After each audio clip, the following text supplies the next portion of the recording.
میرا نام فاخر ہے۔ آمنہ اور میں ایک ہی یونیورسٹی میں پڑھتے تھے۔ آمنہ بہت خوبصورت تھی۔ پہلی بار دیکھتے ہی میں اپنا دل اسے دے بیٹھا تھا۔ آہستہ آہستہ ہماری دوستی ہوئی اور یہ دوستی کب پیار میں بدل گئی پتہ ہی نہ چلا۔ میں لیا شہر کا رہنے والا تھا اور وہ اسلام آباد میں رہتی تھی۔ دیکھتے ہی دیکھتے ہماری BS کی ڈگری کے 4 سال مکمل ہو گئے۔ یہ وقت بہت تیزی سے گزرا تھا۔ BS کے بعد ہم دونوں کا پلان تھا کہ ہم ایک ہی یونیورسٹی میں MPhil کریں گے، لیکن آمنہ کے گھر والوں نے اسے مزید تعلیم حاصل کرنے کی اجازت نہ دی۔ آمنہ کے گھر اس کے رشتے کی باتیں ہونے لگی۔ جب بھی آمنہ کے گھر لڑکے والے اسے دیکھنے کے لیے آتے تو وہ بہت روتی اور مجھے کال کر کے کہتی کہ پلیز فاخر مجھے یہاں سے لے جاؤ، میں تمہارے علاوہ کسی اور سے شادی نہیں کروں گی۔ ادھر میں اپنے امی اور ابو کو آمنہ کے گھر رشتہ لے کر جانے کے لیے راضی کر چکا تھا۔ چنانچہ کچھ دنوں بعد میرے والدین آمنہ کے گھر رشتہ لے کر گئے اور خوش قسمتی سے اس کے والدین بھی راضی ہو گئے۔ 6 ماہ بعد ہماری شادی ہو گئی۔ شادی کے 1 مہینے بعد آمنہ کو چکر آئے اور وہ بے ہوش ہو کر گر پڑی۔ میں اسے ہاسپٹل لے کر گیا تو پتہ چلا کہ آمنہ ماں بننے والی ہے۔ مجھے ایسا لگتا تھا کہ قسمت مجھ پر مہربان ہو گئی ہے۔ میں جلد از جلد اپنے گھر واپس آنا چاہتا تھا اور یہ خبر اپنے والدین کو سنانا چاہتا تھا کہ وہ دادا دادی بننے والے ہیں۔ جیسے ہی میں اور آمنہ گھر واپس آئے تو میں بھاگ کر اپنی ماں کے گلے سے لپٹا اور بتایا کہ امی آپ دادی بننے والی ہیں۔ امی نے جیسے ہی یہ خبر سنی ان پر سکتہ سا طاری ہو گیا۔ مجھے یوں محسوس ہوا جیسے وہ خوش نہیں ہیں۔ آخر کار مجھ سے رہا نہ گیا اور میں نے پوچھ ہی لیا کہ کیا ہوا امی، آپ خوش نہیں ہیں؟ امی غصے سے بولی، اگر اس کے پیٹ میں تمہارا خون ہوتا تب خوش ہوتی نا میں نے کہا امی یہ آپ کیا کہہ رہی ہیں، مجھے کچھ سمجھ نہیں آ رہا۔ امی نے کہا کہ اس کے پیٹ میں ناجائز بچہ ہے، یہ تمہارا خون نہیں ہے۔ آمنہ شادی سے پہلے ہی ماں بننے والی تھی، اسی لیے تو یہ جلد از جلد تم سے شادی کرنا چاہتی تھی تاکہ یہ اپنے گناہ کو چھپا سکے۔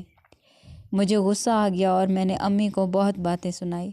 امی نے میرے دماغ میں یہ بات ڈال دی تھی کہ یہ بچہ ناجائز ہے۔ میں بھی اکثر یہی سوچتا تھا کہ ہو سکتا ہے یہ بچہ ناجائز ہو۔ خیر وقت گزرتا گیا اور میرے گھر میں ایک ننھی پری کی ولادت ہوئی۔ گھر میں باقی سب بہت خوش ہوئے سوائے میری امی کے۔ میری امی ابھی بھی اسی بات پر ڈٹی ہوئی تھی کہ یہ بچہ کسی اور کا ہے۔ امی اور آمنہ پہلے کبھی کبھار جھگڑا کیا کرتی تھی، لیکن مریم کی ولادت کے بعد گھر میں روز لڑائی جھگڑے بڑھتے گئے۔ امی ہر وقت آمنہ کو یہی کہتی تھی کہ مریم کسی اور کی اولاد ہے اور تم نے میرے بیٹے کو پھنسا لیا۔ میں ان لڑائی جھگڑوں سے بہت تنگ تھا۔ آمنہ امی کے ساتھ بدتمیزی کرتی تھی تو مجھ سے برداشت نہیں ہوتا تھا۔ میں اکثر اسے سمجھاتا تھا کہ امی بڑی ہیں، وہ جو بھی بولیں تم خاموش ہو جایا کرو، لیکن آمنہ پھر بھی امی کو جواب دیتی تھی۔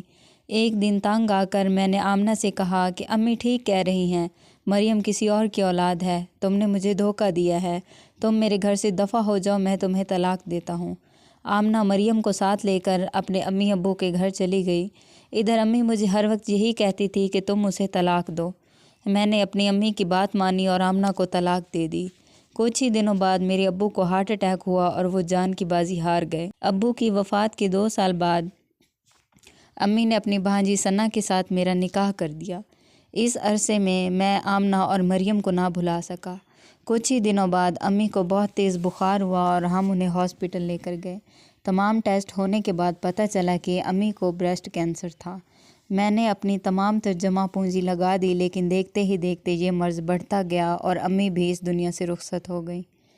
امی مجھے اکثر کہا کرتی تھی کہ آمنہ سے کہنا مجھے معاف کر دے، ہم نے اس کے ساتھ بہت زیادتی کی ہے، اس کا بہت دل دکھایا ہے، شاید ہمیں اسی کی سزا ملی ہے۔ لیکن ہمارے راستے تو الگ ہو چکے تھے۔ مجھے آمنہ اور اپنی بیٹی کے بارے میں کچھ بھی پتہ نہ تھا۔ جب امی فوت ہوئی تو ثنا بھی امید سے تھی۔ ثنا نے بھی مجھے ایک بیٹی کا باپ بننے کا موقع دیا۔ میں نے اور ثنا نے کشف کو بہت نازوں سے پالا۔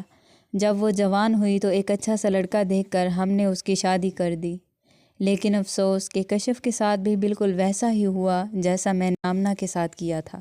سچ کہتے ہیں جیسی کرنی ویسی بھرنی۔ اگر آپ کو ہماری یہ ویڈیو پسند آئی ہو تو اس ویڈیو کو لائک کریں اور ہمارے چینل کو سبسکرائب کریں تاکہ ہر آنے والی نئی ویڈیو کا نوٹیفیکیشن آپ کو مل سکے۔